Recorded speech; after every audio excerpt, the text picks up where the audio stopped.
ইন্না আকরামাকুম ইনদাল্লাহি আতকাকুম, যারা আল্লাহ রাব্বুল আলামিনকে ভয় করবে তাদের সম্মান, তাদের ইজ্জত, তাদের মর্যাদা দুনিয়া এবং আখিরাতে বাড়িয়ে দেবেন একজন, তিনি কে? ঈমানের পথে অবিচল থেকে আমার মরণ যেন হয়।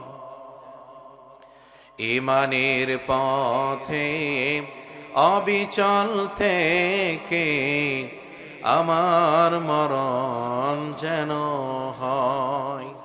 তোমারই কাছে মিনতি আমার,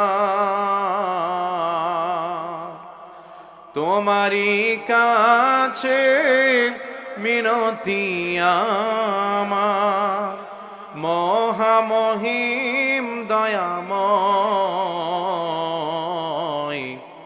ঈমানের পথে অবিচল থেকে আমার মরণ যেন হয়। পরে